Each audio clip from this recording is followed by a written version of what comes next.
I think we'll get started. I'm going to introduce our distinguished moderator for this event, and he in turn will introduce the panel. So I'm going to say welcome to everyone. Hello. This is an event on the Arizona Constitution. I'm the director of the School of Civic and Economic Thought and Leadership at Arizona State University, Paul Carisse, and I welcome you to this event, The Future of Arizona Democracy. Is Arizona's initiative process ripe for reform? The School of Civic and Economic Thought and Leadership at ASU is co-sponsoring this event with the Arizona Chamber Foundation, and we're delighted to have such a distinguished partner for the event. The particular program within the Chamber Foundation co-sponsoring the event is the Junior Fellow program, and two of the students in our school at ASU are in the Junior Fellows program. To introduce the theme of the event and our distinguished panel, I am delighted to introduce Senator Jon Kyl. He currently serves as of counsel at Covington and Burling in Washington, D.C. Here at ASU, he's also a distinguished fellow in public service in ASU's Watts College of Public Service and Community Solutions. He's also a distinguished scholar at the Sandra Day O'Connor College of Law and a director of ASU's Kyl Center for Water Policy. With our school, Senator Kyl is very busy, with our School of Civic and Economic Thought and Leadership, he co-chairs our Board of Counselors with former Maryland Lieutenant Governor Kathleen Kennedy Townsend. And this semester, he is co-teaching a course on great debates and great ideas in American politics. As many of you would know, Senator Kyl served for 18 years in the United States Senate representing Arizona, and before that, 8 years in the US House of Representatives. He was elected unanimously by his colleagues in 2008 in the Senate to serve as Republican whip, the second highest position in the Senate Republican leadership. And he held that position until his retirement in 2013. He served on numerous committees, including the Judiciary Committee and Finance. In 2018, Senator Kyl was appointed by Arizona Governor Doug Ducey to fill the seat of the late Senator John McCain, which he did for the remainder of that year. I'll just mention briefly, before his public service, Senator Kyl practiced law at Jennings, Struess and Salmon in Phoenix, and in 1985, he served as chairman of the Phoenix Chamber of Commerce. One last point about our school and why we would be interested to co-sponsor this event. We are conducting a research project, partly with the nudging of the Arizona legislature and government, a research project on the Arizona Constitution that's called the Living Repository of the Arizona Constitution. And as part of that project, we have printed, to our knowledge, the first ever essential pocket Arizona Constitution, which we have been distributing at events and send out to other people. So with that, Senator Kyl, thank you so much for agreeing to moderate this event and for introducing our panel. Thank you, Paul. I should first say that since you mentioned a law firm with which I'm affiliated, that in the off chance I should say anything significant, please know those are my views personally and do not reflect the law firm with which I'm affiliated. I suppose they probably also don't reflect the views of Arizona State University. But I do thank all of our guests for being with us this evening. We have public and private sector leaders, faculty members, but I particularly want to thank all the students who are in the Zoom meeting as well. Tonight, we're going to discuss something unique to Arizona and just a handful of other states. We're going to explore the Right to Citizen initiative that was created at statehood and is embodied in our state constitution. We're going to determine how it works, how it's been used, and perhaps some of its idiosyncrasies. And during the next hour, we'll hear from state and national experts about the history and the purpose of the Citizen Initiative in Arizona and how our experience compares with other states. For example, we'll consider some of its features that make it more likely to be used by organized interests than by regular citizens, and discuss whether it might be ripe for reform. First, though, I'd like to introduce our guests. It's my pleasure to introduce our three panelists this evening who bring a wealth of knowledge and deep experience with the Arizona constitutional process and with its practical application in affairs of the state. You can view their full biographies on the registration page for this event at scetl.asu.edu. First is Maria Beyer. Maria worked on natural resource, environmental, and criminal justice policy development for 3 Arizona governors and 1 attorney general, and has participated in efforts to pass or defeat numerous ballot measures over the past 3 decades, including Stop Juvenile Crime and Arizona Preserve Initiative. Second, Dr. John Leshy. Dr. Leshy is Emeritus Harry D. Sunderland and Distinguished Professor of Real Property Law at University of California, Hastings. He's a Carter and Clinton administration alumni and the author of several well-known and frequently cited books regarding the Arizona state constitution and its history. And finally, Bob Robb. Bob has been a columnist for the Arizona Republic since 1999 and is a close observer of and participant in Arizona politics and policy for over 40 years. He has written frequently on matters pertaining to the making of public policy by the state legislature and by ballot propositions. So let's begin. Dr. Leshy, I'd like to start with a question to you as a scholar of the Arizona state constitution and certainly someone who is very knowledgeable about its history. Would you give us a brief summary of how the initiative process actually came to be in our state constitution? What purpose does it serve? What forces were at play that led our state's founders to include it in our founding documents, if you would? Thank you, Senator, and I'm very happy to participate in this webinar. As the Senator noted, I've delved pretty deeply into the history of the Arizona Constitution over the years, including starting when I was teaching at ASU for a dozen years. The story of how the initiative process ended up in the Constitution is quite an interesting one. Arizona had one of the longest experiences of any state in the Union as a territory under the sort of thumb of the national government. And during that 50 years, it was a territory. For the most part, its politics and its economy were dominated by large industrial corporations, primarily mining and railroad companies. By the early 20th century, the mood in Arizona and across the nation really was characterized by a growing sense that there was a gap between ordinary people and the sort of rich and powerful people who dominated the government, and that the voices of ordinary people were not being heard by the government. This gave rise to what was called, well-known, the progressive movement. Interestingly, it was mostly middle-class urbanites, both Republican and Democrat. It wasn't aligned with a particular party, this progressive movement. And to help break the perceived hold of sort of powerful special interests on state legislatures, the movement began championing around the country the tools of what was called direct democracy. And that's the initiative and the referendum and the recall, where people could set public policy directly through voting at the ballot box. At the same time this was happening, Arizona was experiencing growing conflicts between capital and labor. Workers in the mines and other industrial enterprises were trying to organize and were rebuffed. Nationally, the progressive movement and in Arizona, the labor activism were both kind of peaking in the summer of 1910. And it was at that exact moment that Congress enacted legislation authorizing Arizona to elect delegates to draft a constitution and prepare its admission to the Union. In other parts of the nation, interestingly enough, the labor movement and the progressive movement didn't really see eye to eye. But in Arizona, kind of magically, they coalesced at just this moment. Just as the Arizonans were voting to choose delegates to draft the Constitution, and the Progressive Labor Coalition got 41 of the 52 delegates, elected 41 of the 52. So when the convention, the Constitutional Convention met in the last 3 months of 1910, there was really no doubt that the initiative, referendum, and recall were going to make it in the Constitution. The only haggling was really over the details. 1910 was the high point in the progressive movement's promotion of direct democracy all around the country. There are about 20 states that have the initiative and referendum, and half of them adopted the idea 1909, 1910, 1911.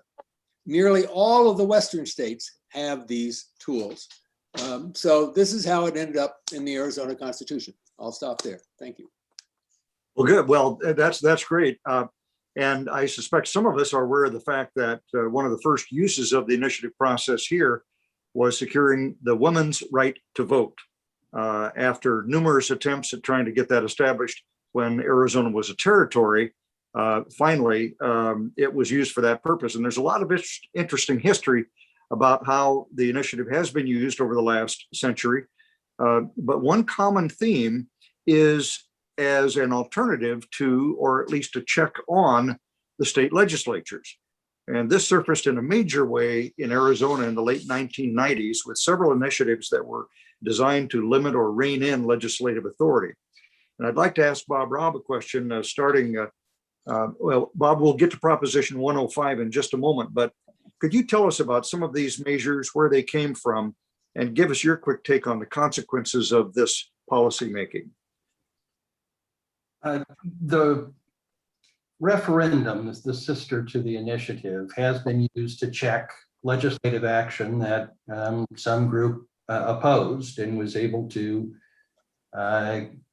gather sufficient signatures to put it on the ballot. Most recently, the decision by the legislature to expand the Arizona voucher program. But in recent history, going back to the 1980s, the 1990s, it's been much more often and consequentially used to actually enact policy that did not enjoy support in the legislature. And it hasn't been small potato politics. It's been big stuff. There have been initiatives that fundamentally changed our political process.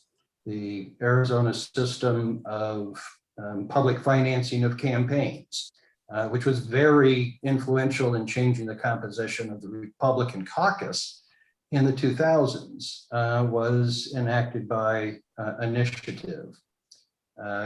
The establishment of an independent commission to draw up legislative and congressional boundaries rather than having the legislature perform that function was adopted by initiative. The tobacco tax has been raised several times through initiative to fund various healthcare matters and early childhood development.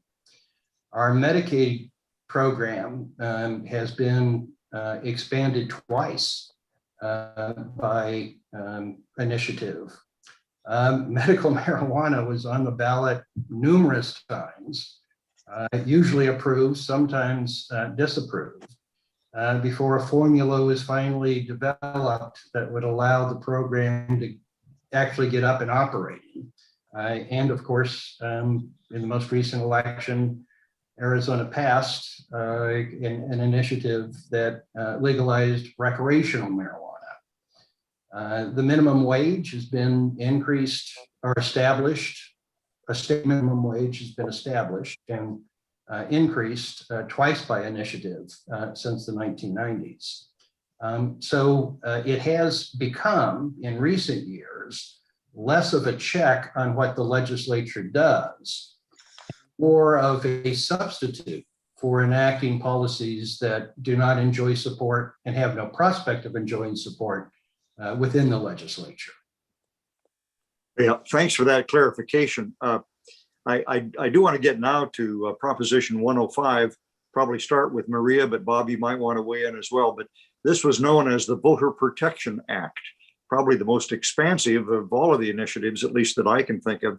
It was a 1998 ballot through that significantly curtailed the ability of the legislature and the governor to alter initiatives after they had been passed by the people, make it virtually impossible to change laws that had been voted on by the people.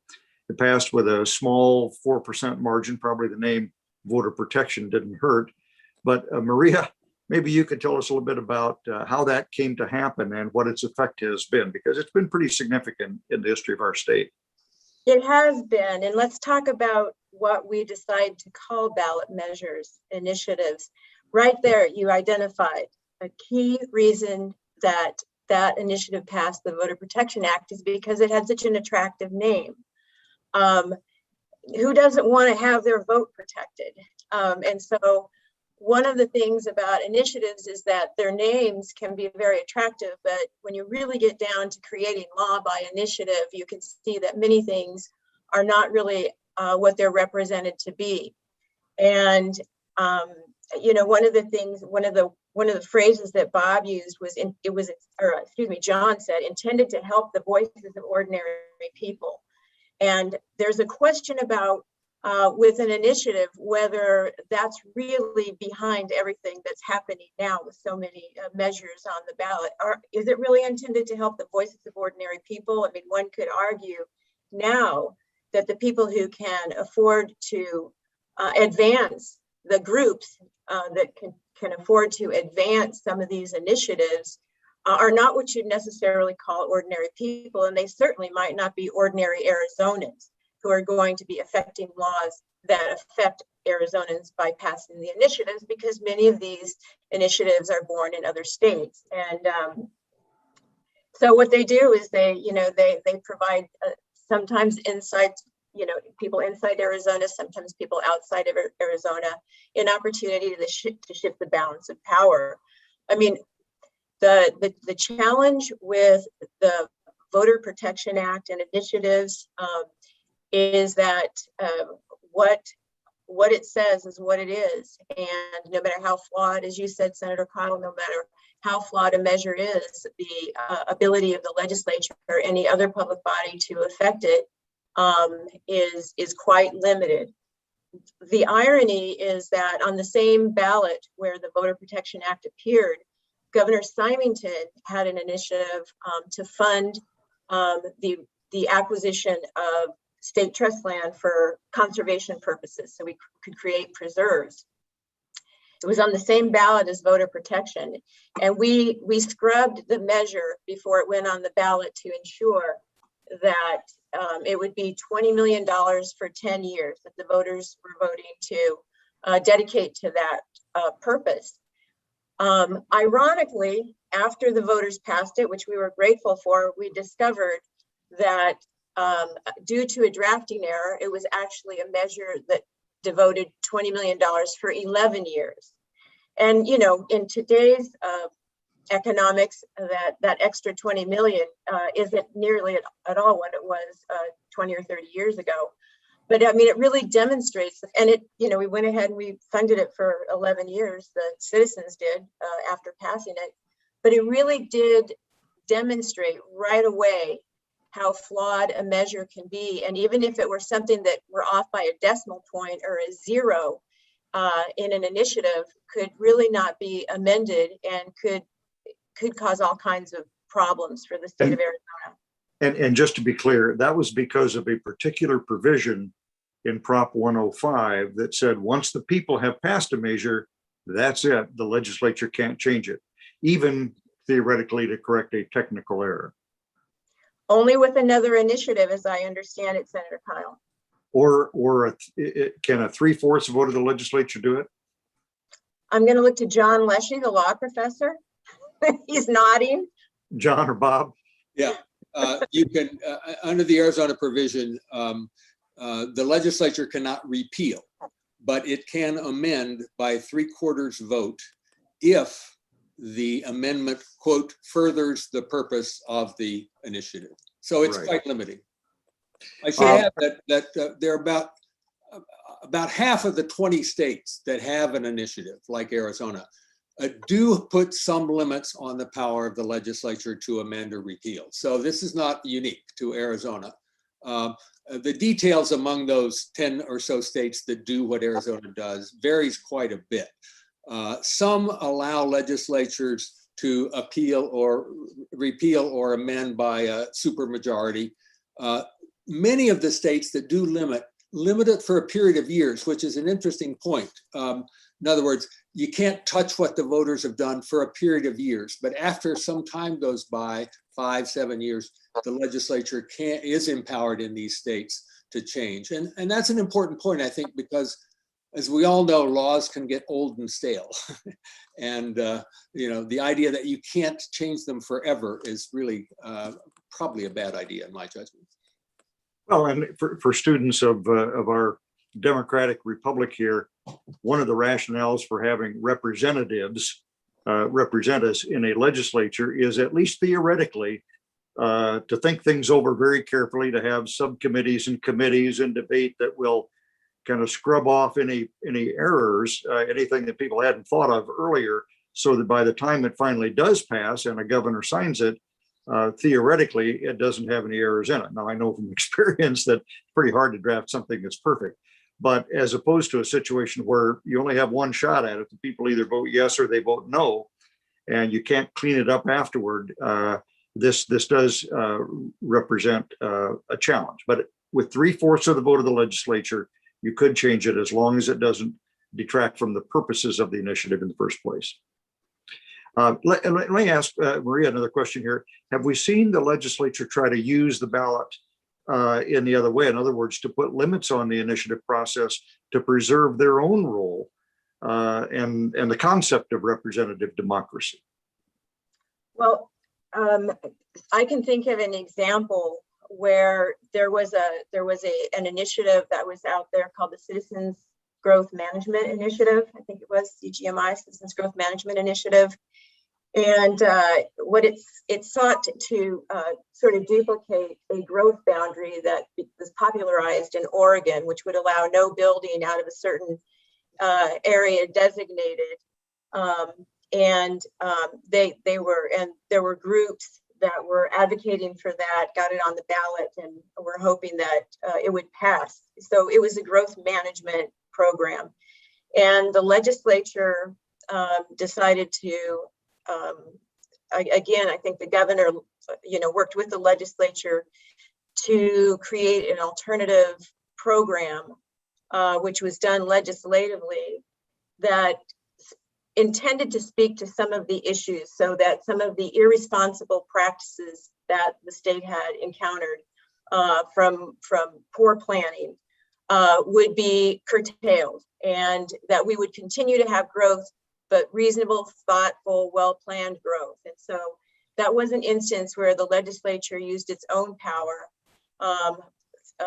to sort of avert what they thought was a disastrous initiative. I hope that was responsive to your question, Senator. Well, yes, in part. And so then the initiative was deemed unnecessary because of the legislative action, or I've forgotten how that came out. I think it ended up being defeated, if I remember correctly.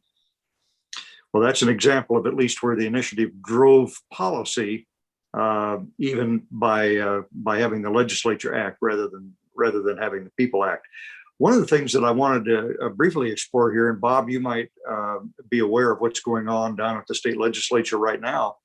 There are 3 measures that have been brought to my attention that would, in one way or another, modify the initiative process in the state. And I wonder if you could elaborate. I'm thinking of one which would require a single subject for an initiative. Another would say that if the state Supreme Court or the US Supreme Court invalidates part of an initiative measure, that then in that event, the state legislature can amend it without the 3/4 vote requirement. And I think there's also another House measure that would require 55% of the electorate to pass an initiative rather than the 50+1 that is the law right now. What, Bob, do you make of this talk about modifying some of the elements of the initiative process? It's interesting. The use of the initiative has really declined in Arizona in recent years. If you go back to 1984, I believe it was, there was 15 ballot measures that was put before the voters in the general election. And the last several election cycles, there's been 2 or 3. So you've got, they've been very consequential. The increase in the income tax with the proceeds earmarked for education that passed this last time, along with recreational marijuana. So it's not that they're not consequential, but the numbers have really reduced. The voters have consistently rejected restrictions on their ability to legislate for themselves. When the Voter Protection Act was on the ballot, the legislature actually put on a more modest restriction that would have just required a 2/3 vote and not include the purpose language, which I think is just a legal landmine if it ever gets tested. And the voters rejected that one and passed the more restrictive one.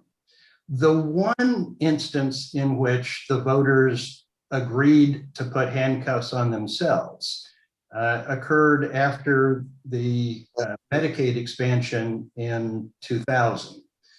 Proponents said it wouldn't cost state taxpayers a dime, that tobacco settlement money and federal funds would pay for 100% of the cost of the expansion that voters were being asked to approve. That turned out to be wrong by hundreds of millions of dollars. And it occurred at a time when the state was experiencing a minor recession, revenues were tight. So in 2004, the legislature referred a constitutional amendment, which said that if there was any ballot measure that spent money, it had to include its own source of funding. And that source could not be the general fund. And the voters overwhelmingly approved that. The legislature has also recently, by the passage of a statute, tried to make challenging the qualification of initiatives easier. Judges created a distinction that finds no particular footing in the Arizona constitutional language between a referendum, when you're taking something the legislature passed, suspending it and subjecting it to a public vote, and an initiative where the people are creating the legislation themselves. The judges decided that referenda should be subject to strict compliance with all of the various rules that the legislature has adopted for circulating those kind of petitions, but that initiatives should only be subject to substantial compliance. They shouldn't be thrown out for technical reasons. The rationale is that presumably the legislature, as you described, John, is careful in its business, and so there ought to be strict adherence to any technical requirements if you're going to submit to the voters overturning the judgment of the legislature. But if you've got the public legislating on its own, you shouldn't throw it out on a technicality. As I said, there's no footing in the Arizona Constitution for this distinction. It has not, to my knowledge, been a deciding factor in any subsequent challenge to any ballot measure or any initiative qualifying for the ballot. The court seems to be bending over backwards to decide those challenges on other grounds, reserving the constitutionality of this statutory restriction for a later date. But that is something that could be very consequential depending upon whether the Supreme Court justices are willing to accept this evaporation of a distinction which the judges have drawn. Thank you. That raises a really interesting question, Dr. Alessia. I'd like to ask you, are other states grappling with potential changes to their initiative? You point out that maybe 10 plus Western states primarily have this process that's pretty similar to Arizona. Are any of them experimenting with different processes? And what does your experience tell you with regard to how those states' experiences might ultimately influence what's done here in the state of Arizona? Well, it's interesting. There's the interest in changing the initiative process, I think, waxes and wanes over time. Obviously it depends upon how recently and how controversial initiatives have been in a state and how much it's used.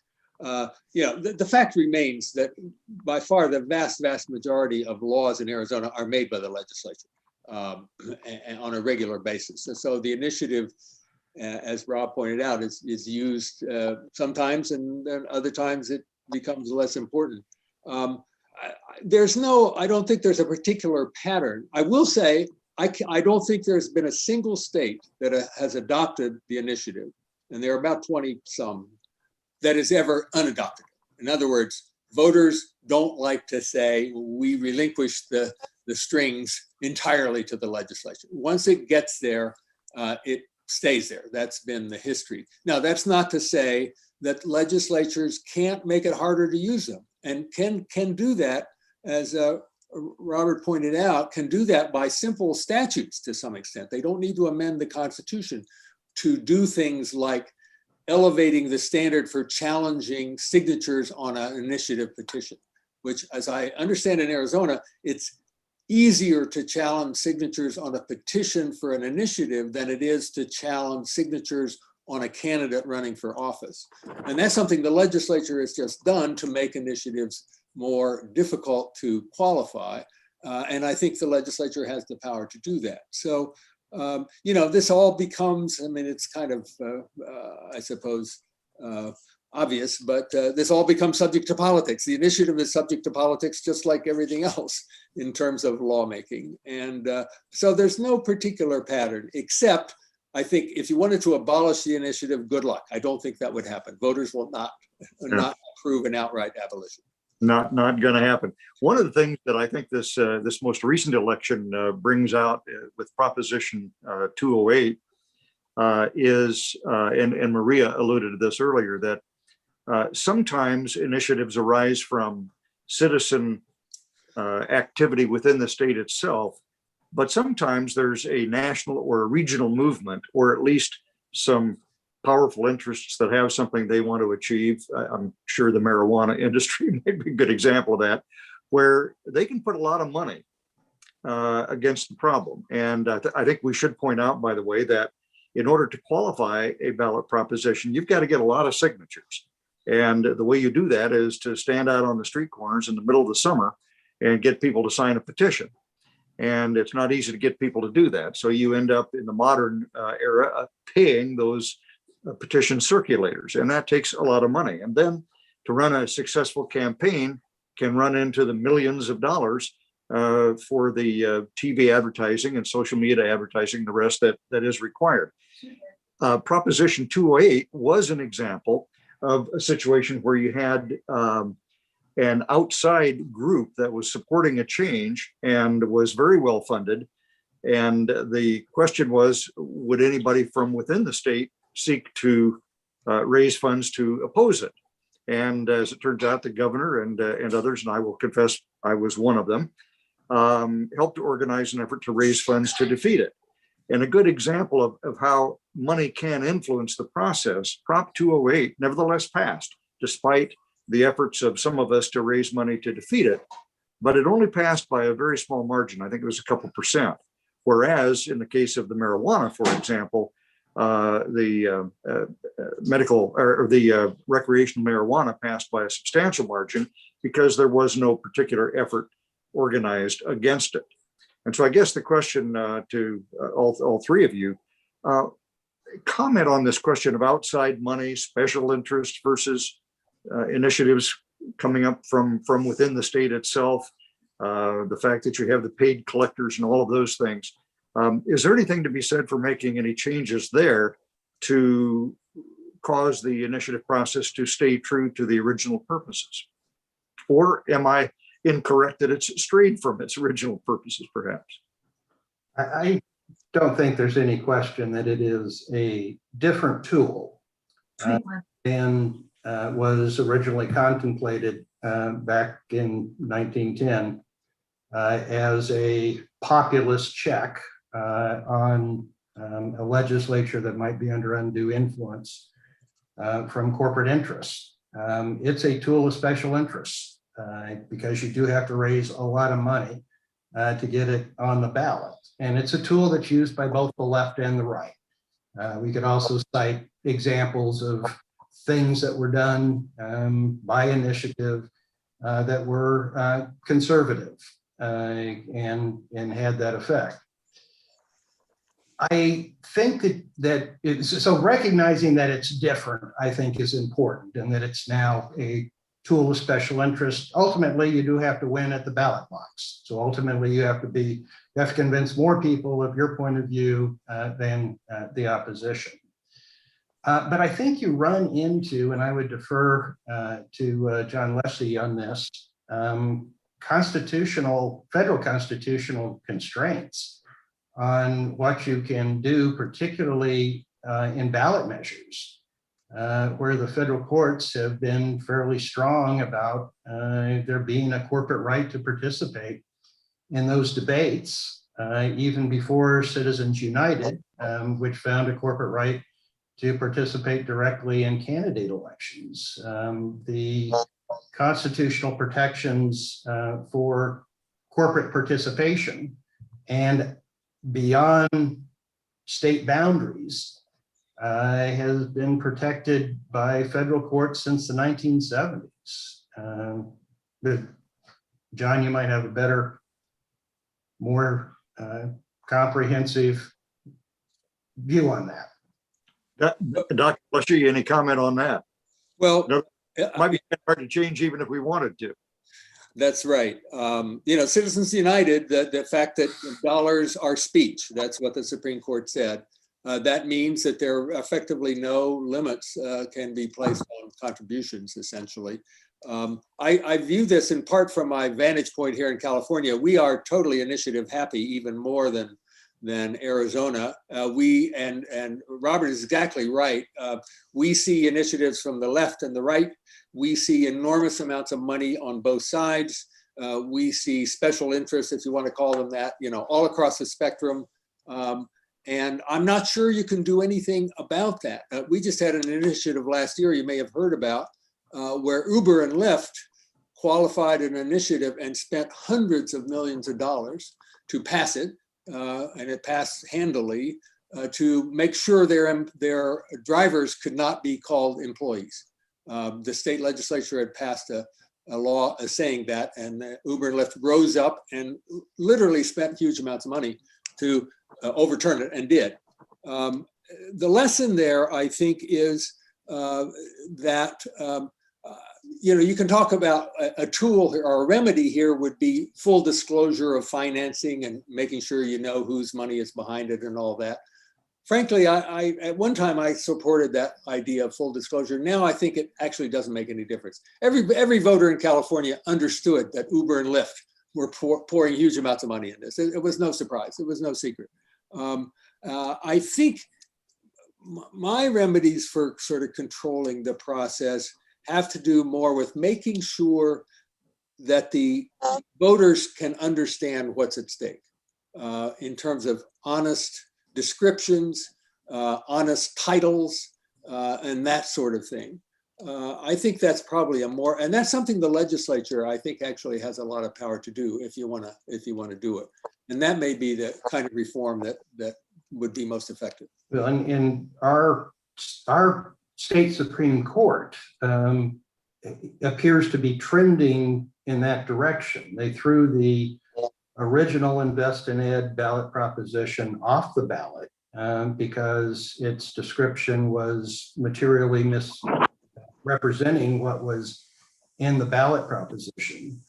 Another one was thrown off the ballot for not having sufficient signatures, but at least one Supreme Court Justice, Clint Bullock, issued a concurring opinion and saying that he also thought that it should have been thrown out off the ballot because its description was misleading. And in the original Invest in Ed decision, there's talk, which is new to me in Arizona jurisprudence in this area, about playing fair with those that you ask to sign the petition. Until the Invest in Ed decision, it was just sort of, that was a routine thing. And if you invested the shoe leather because you had the money, it didn't matter what it said, it got on the ballot. But our state Supreme Court seems to be saying, well, no, you've got to play fair with the people that you asked to sign your petitions. How far they're willing to take it, I don't know. But in addition to a legislative remedy, there appears to be a more watchful judiciary, at least in Arizona, about that transaction. I want you to sign my petition. Well, you got to treat me fairly in describing what you're asking me to sign. It has to have a standard of accuracy that the court would impose. Yeah. Maria? The court didn't articulate a bright line. So I think practitioners are left a bit in a quandary, but it does say that they're watching, and you aren't free to say anything you want in your title and your short 100-word summary. Right. Maria, we're just about out of time for this part of our program before questions. And so I'll give you the last word. Any thoughts on your part as to how the process might be amended to make it a little bit better, or to better reflect what you think would be the will of the people? Or is any change that would limit their power pretty much doomed? That's a very good question. I think that it's interesting, as we said before, Bob's words intended to help the voices of ordinary people. And now we see that that's been subverted quite drastically, I think. And the very thing that was put into place to protect the voices of ordinary people has now been co-opted by wealth and power. And so it is sort of just the foundation of any time that there's the powers at stake, that privilege is at stake, people find a way in. And so it's very difficult. I think we need to review some of the measures that the legislature passed. As was said before, the titles need to reflect the effect. Single subject, fiscal notes was put on at one point. Yes means yes, no means no. That's one of the worst ones, is to have language where the yes is actually to eliminate something and the no is actually to retain it.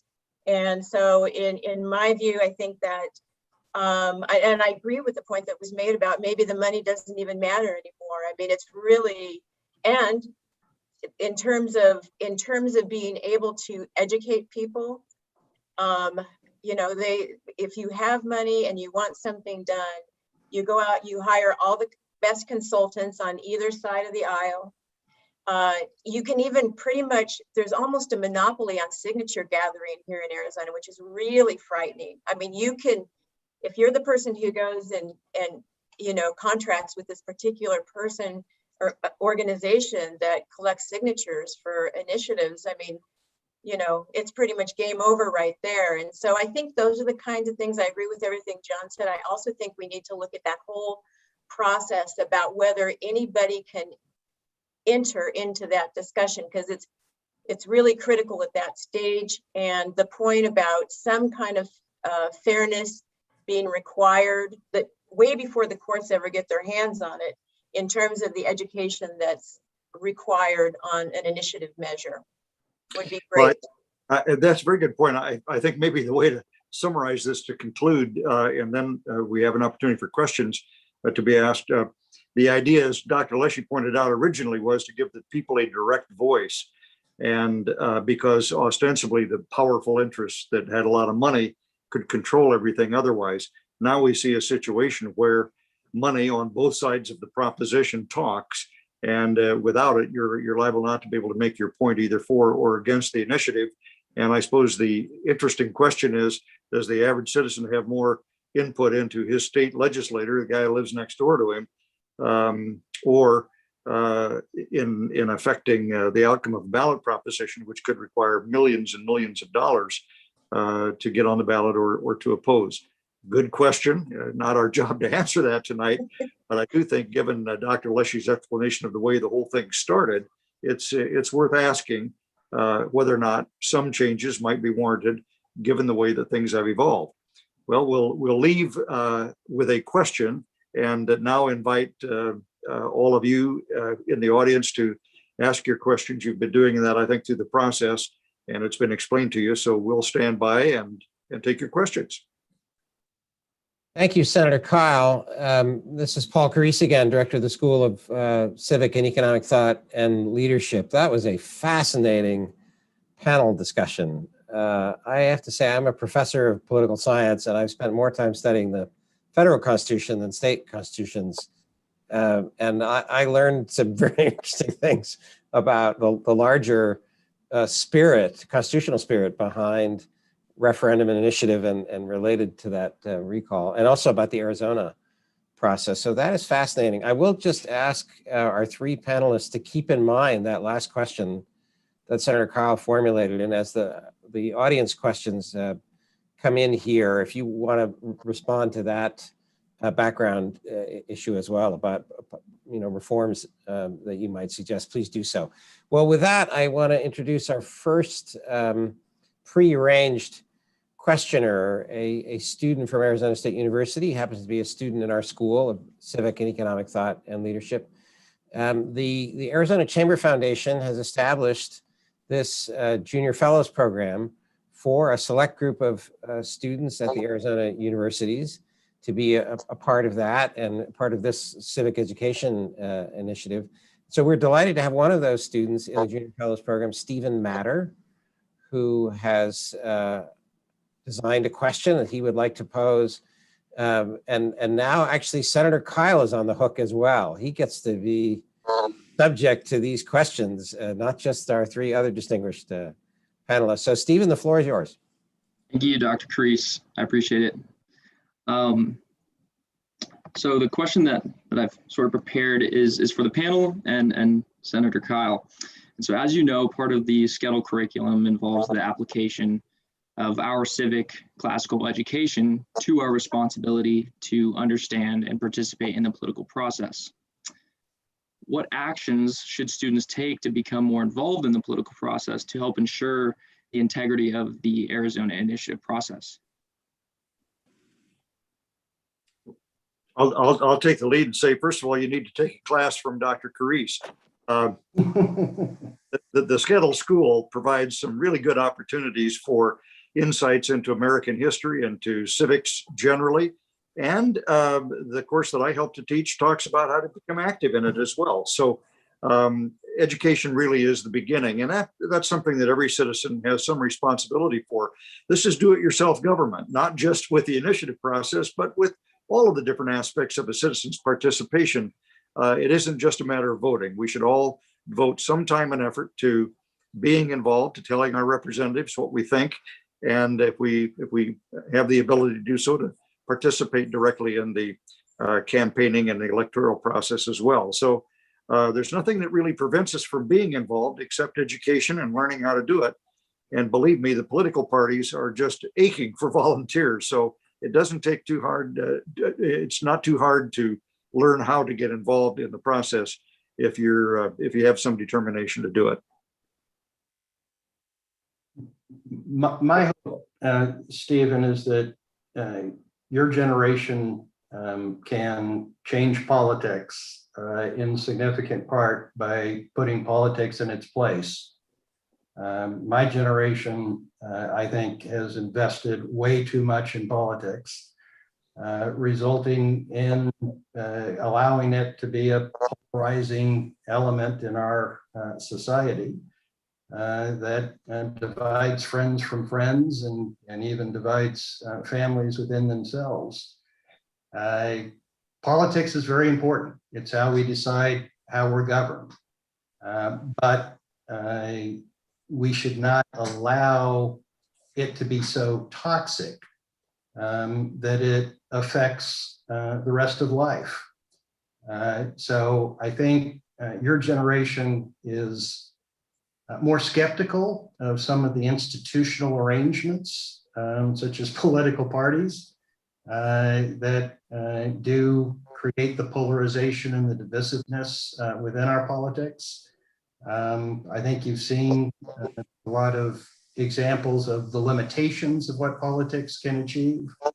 And so I'm hopeful that your generation, while participating and taking it seriously, doing everything that Senator Kyle discussed, can put politics in its place in the ambit of an otherwise well-lived life and a broader sense of civic engagement and civic relationships.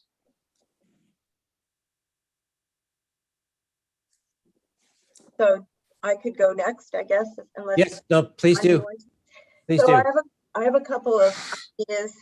Run for the legislature, because if you have a legislature that's truly representative, I mean, we have a representative democracy, and that's really the ideal way to handle these things, because a law is hard enough to pass even when there's a bunch of people who talk about it for a whole session. They get it wrong. In fact, I've always thought we should have every other session of the legislature should be a reconcile and repeal session, where all you do is you have to go reconcile and repeal the laws that they passed prior session, so that the laws actually make sense and don't conflict with each other.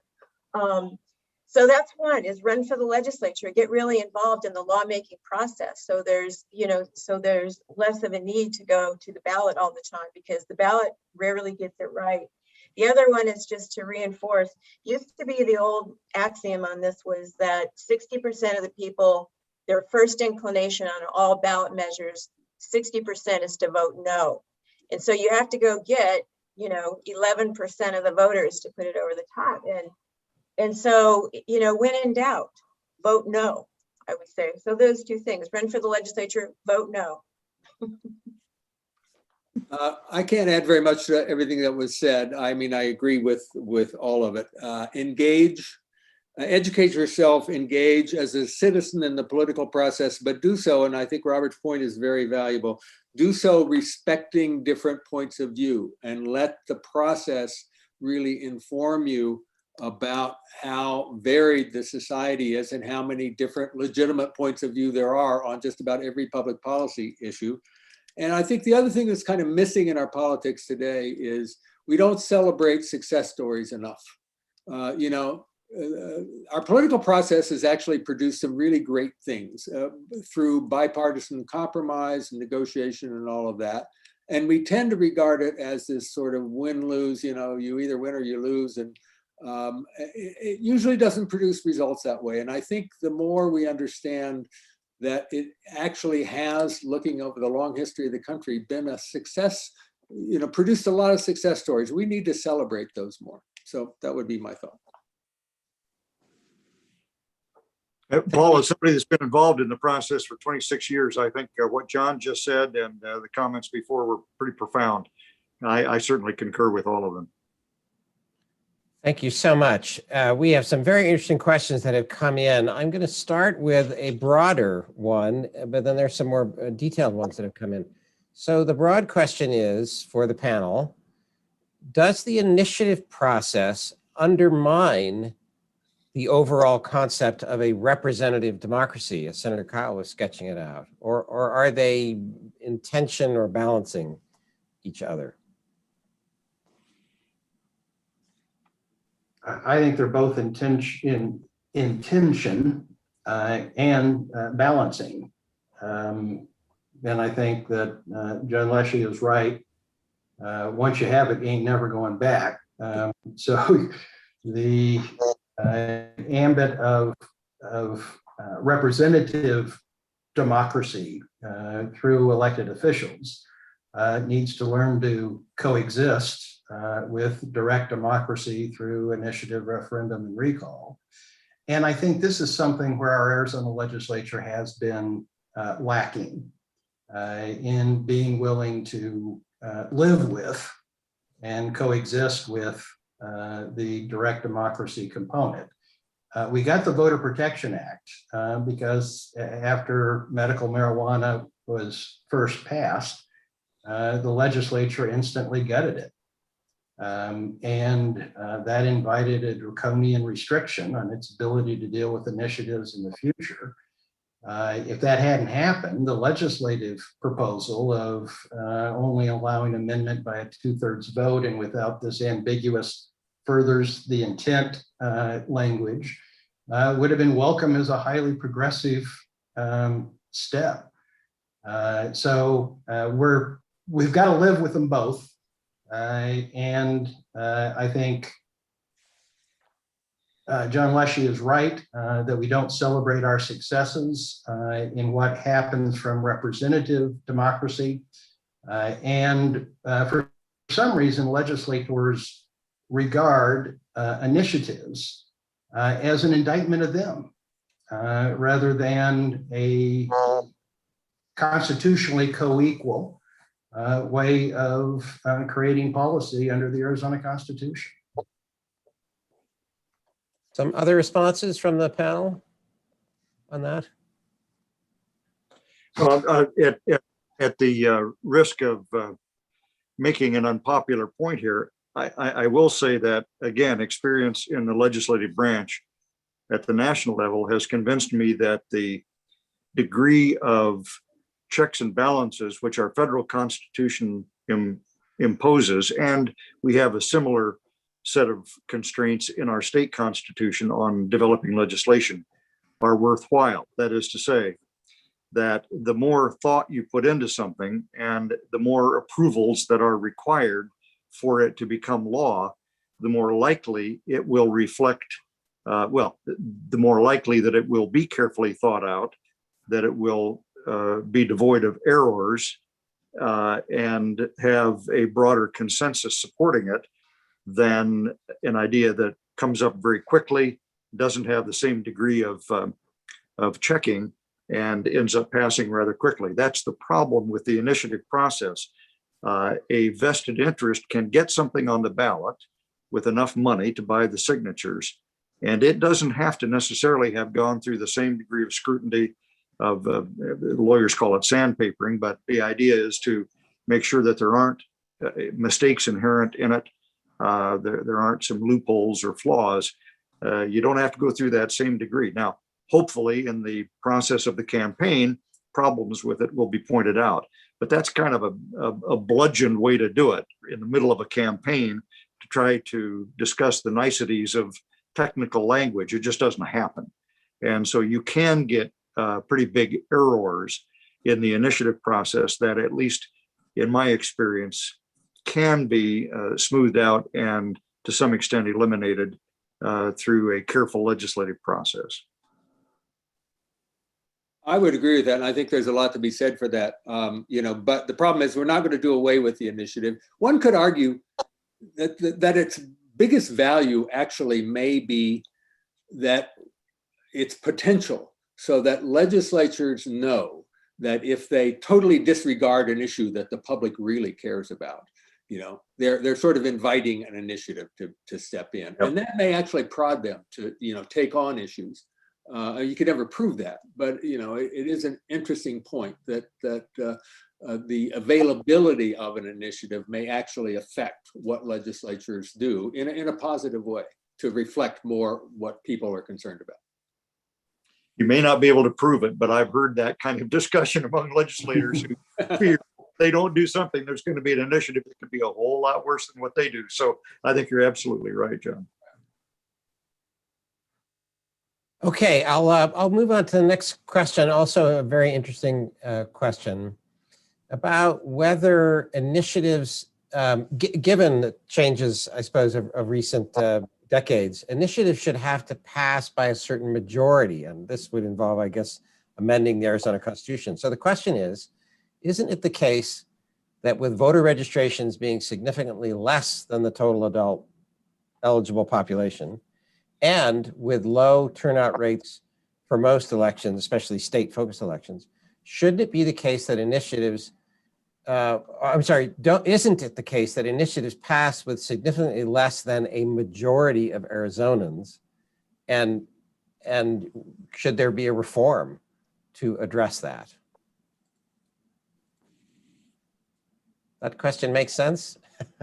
Yeah. Yeah. I'll give it a shot. The governor is elected on the same ballots, receives less than 50% of the total adults and Arizonans, and no one questions the legitimacy of that outcome. At the state level, initiatives have to be decided at the general election, unless the legislature calls a special election and refers something, which isn't what we're talking about. They have to be approved where you've got the highest turnout that you're going to see in an election for a state initiative. Now, that's not true at the city level, at the municipal level.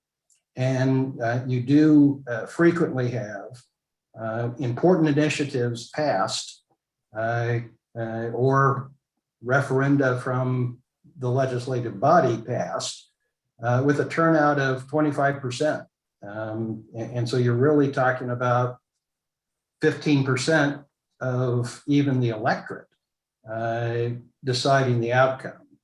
I think that's a more serious problem than and a lack of legitimacy than exists for statewide initiatives.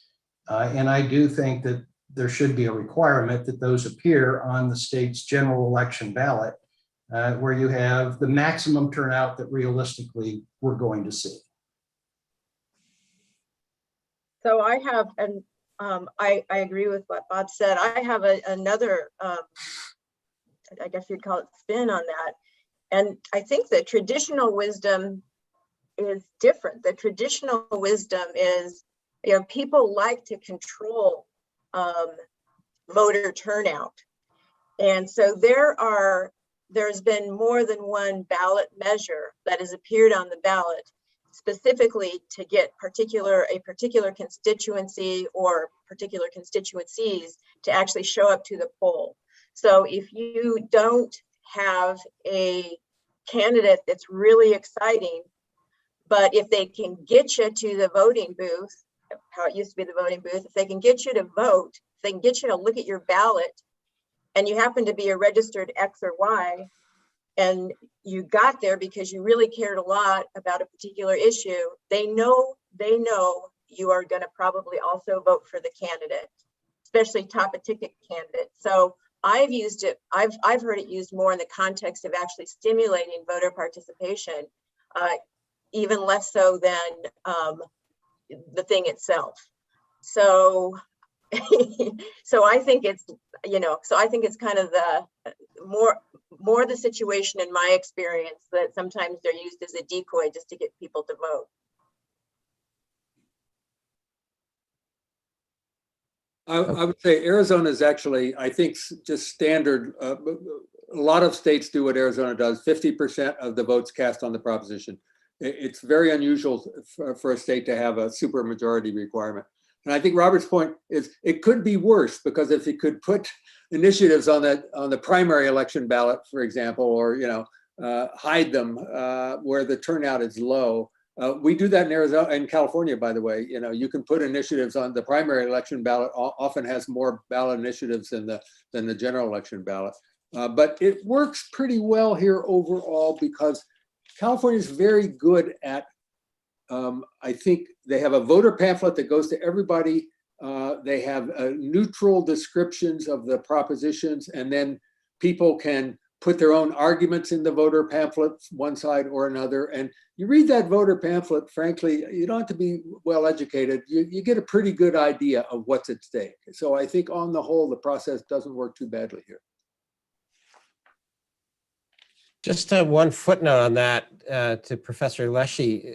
These initiative processes can turn out interesting, somewhat surprising results, but maybe you won't be surprised. But it was surprising to me over in Arizona to learn that the initiative on basically use of affirmative action measures was pretty handily, how to put it, right? To continue the restrictions on use of affirmative action measures in public university admission, for example, pretty handily remained against one would think is the larger political climate of California. Yeah, I think it was probably a fair measure of where people were actually. But interesting, yeah, interesting. Okay, I will move on to the next question. This was a little more complicated, But this is a question from a viewer about voter protection initiatives, voter protection and initiatives that involve new taxes. So in Arizona, voters recently approved this new income tax bracket for raising education funds, but there are concerns this might affect, for example, small businesses, might cause high income earners to leave the state. And so the legislature might be considering tax reform options in light of it. The question posed, does this scenario suggest that initiatives that raise tax revenue are in effect or de facto subject to some kind of repeal possibility, given that the legislature still retains tax authority? Is this sort of an unintended loophole about the initiative process? There's a complicated question for the panel. I do think that tax initiatives are more subject to legislative efforts to bypass the Voter Protections Act. In this particular case, what the initiative did was to tack on to the existing tax code a surcharge for people who had personal income, taxable personal income of in excess of a certain amount. And so the legislature is contemplating two things to try to ameliorate the effect of that, particularly on small business. Create an entire separate category of pass-through income from a small business entity that would be in a new title in our new chapter in the tax code that's different than the one that the surcharge is applied to. And the other thing that the legislature is contemplating is to reduce the previous rate on which the surcharge is attached. In order to argue that that violates voter protection, the proponents are going to have to argue that not only did Proposition 208 in this case impose a surcharge, but it froze in place in perpetuity the pre-existing tax base, which was never a claim of proponents, didn't enter into the discussion, and would have huge adverse effects, such as preventing the state each year, as it does, to conform to whatever federal changes have occurred in the federal income taxes on which our tax code wields.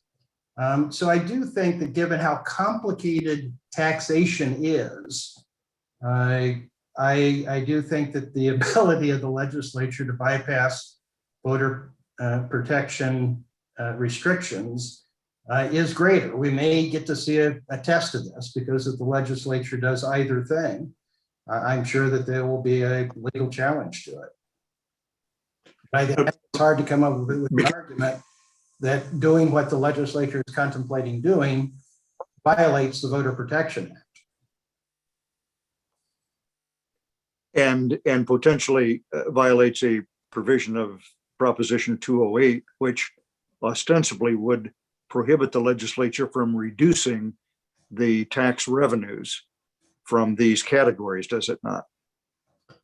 Well, it has a maintenance of effort requirement, but the legislature is going to easily meet that, because they will, from general fund revenue, independent of any of the surcharge money, increase K through 12 education by far more than inflation and student population growth. So there really won't be any, I think, legal attack possible that the effort requirement was violated by whatever the legislature ultimately decides to do to ameliorate the effect of the high top line personal income tax rate that was adopted. Any other responses from the panel on that one, or? A question about big money has been discussed here, and a concern that perhaps big money might be manipulating public opinion in the initiative process. So this question is, isn't it the case that there's big money, so to speak, involved both in the initiative process and in passing money through the Arizona legislative process generally in the legislature? If I could step in, absolutely. I mean, the thing you have to keep in mind when you're talking about all the flaws and everything of the initiative process, and it has some for sure, is you got to compare that to the legislative process, and which also has flaws. So it's really, you have to look at both sides of this. And one could argue that money has an enormous influence on the ordinary legislative process, and so the influence that it has on the initiative process is really not that different. Let me disagree a little bit with you, John. I was never in the state legislature, but I did work representing some clients there, and I know a little bit about how it works, and also help to get people elected. There are some initiatives that don't involve that much money, but Proposition 208, for example, involved an enormous amount of money. I mean, in an order of magnitude of, I don't know, $30 million or so. Show me a state law that was influenced by $30 million. Doesn't happen. State legislative races, if you have $100,000 spent on a state legislative race, I mean, I can think of one where that happened, but it's a standout situation. Now, there is quite a bit of money spent on lobbyists nowadays, but nothing on the order of $30 million to lobby any particular matter. So while overall, yes, there is a lot of money spent on lobbyists at the Arizona State Legislature, I would argue that the amount of money contributed to candidates is relatively low. It doesn't take that much to win or lose a state legislative race. And at least in comparison with some of the ballot propositions, there wouldn't be much comparison. Now, there may be some ballot propositions that just don't require that kind of money, but I know the recreational marijuana industry spent a lot of money to make sure that their proposition got passed. There just wasn't anybody opposing it on the other side to spend money. So I would just overall make the argument that more is made of money in the state legislative process than is probably warranted by and large, especially if you were to compare it to the big money propositions for the initiative proposition. But we could both be right or wrong by facts and figures. So let's just say that's my opinion. That's all. Yeah, go ahead, John. I don't disagree. John Leshy, yeah. Yeah, I don't disagree with what you said, Senator, at all. I would count, though, in the money expenditure process, money spent on influencing public opinion that would influence the legislature. So, placing op-eds in the home guys district and that sort of thing. That's all part of the process as well. So there is other money involved. But I don't disagree with your essential point that on some things, money plays a larger role in the initiative process than it does in the legislative process. And one last, maybe we're a little short on time, just maybe a rapid fire answer from the panelists on this final question. If you think the Arizona initiative process might need some sorts of reforms, is there a state that might be a model that Arizona could look to for this or that reform of its general initiative process? I'm not familiar enough with the laws of other states to answer the question intelligently, so I pass.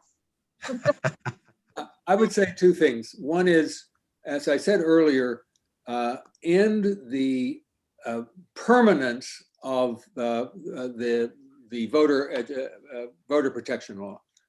That is, allow initiatives to be amended freely and even repealed after a period of time, because I think they just get stale. It's stupid to have it be permanent. And the other thing is, I think concentrating on reforms that make sure issues are fairly presented to the voters, so when they vote, they have a good understanding of what an initiative does. And as I said, California does, I think, a really good job of that and might be looked to. And that's So, what should be done by the legislature. Yeah. Are you suggesting that there might be a constitutional sunset clause imposed on any initiative? That's not necessarily a bad idea for legislation either, by the way. Yeah, yeah. Well, the way the voter protection law reads now, the legislature forever can't amend without a 3/4 vote, and or can never repeal, and that just seems crazy to me, actually. I agree with John Kyle about the relative superiority to representative democracy in producing legislation.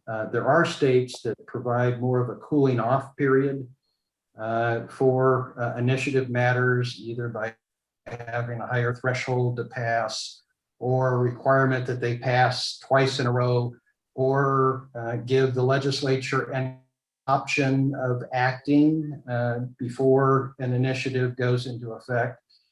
I would vastly prefer those elements be part of the Arizona initiative process, but I don't think you ever go backwards. If you don't have those restrictions to begin with, I just think it's going to be awfully tough, absent some kind of catastrophe, to persuade voters to rein it in. As I said, the only one that I'm familiar with where voters agreed to be further handcuffed had to do with acquiring initiatives that spend money to have their own revenue source and not allowed to be the general fund. So I would vastly prefer some of these other systems that provide more of a cooling off period, and it sort of makes the initiative a warning shot to the legislature. I just don't know that you ever go backwards. I think you have to kind of start there. Well, with that thought, we have reached our time limit. I just have a few thanks to give. I'll begin by thanking the audience for these terrific questions. Thank you so much to this expert panel, John Leshy and Maria Baer and Robert Robb, and a special thanks to our masterful moderator of this conversation, Senator Kyle. Our school sponsors a speaker series called the Civic Discourse Project, which we hope to return to in person in the fall and for the coming academic year. And this is just this event has been a model of that kind of civic-minded discourse and civil discussion and civil disagreement. So thank you so much. Thank you also to the Arizona Chamber Foundation for the Junior Fellows Program, which is how our school collaborated with the Chamber Foundation in co-sponsoring this event. We're grateful to Eileen Klein in particular, who is the champion of the Junior Fellows Program, which allows Arizona University students to be involved with the Chamber Foundation. Thanks also to Garrick Taylor, who is the interim director of the Arizona Chamber of Commerce. The Chamber of Commerce nationally has been interested in civics education. In recent years, they published a white paper from the National Chamber on the business case for civics and civics education. Special thanks to Joe Pitts, a student here at Arizona State University, who is the student leader of the Junior Fellows Program at the Arizona Chamber. Thanks, as always, to our crew in the School of Civic and Economic Thought and Leadership, the best webinar crew in the whole valley here. Carol McNamara, who is our Associate Director of the School for Public Programs. Joe Martin, who is our wizard at Zoom and in general, our communications manager, and Morgan Raddick of our events team. You can learn more about the School of Civic and Economic Thought and Leadership at our website at scetl.asu.edu. You can find information there, as I mentioned, about our living repository project about the Arizona Constitution. And you can contact us if you would like an Arizona Essential Pocket Constitution or our special US Pocket Constitution. And with that, again, thanks so much to this extraordinary panel, and thanks to the Arizona Chamber, our co-sponsors, and we wish you well. Thank you and good night.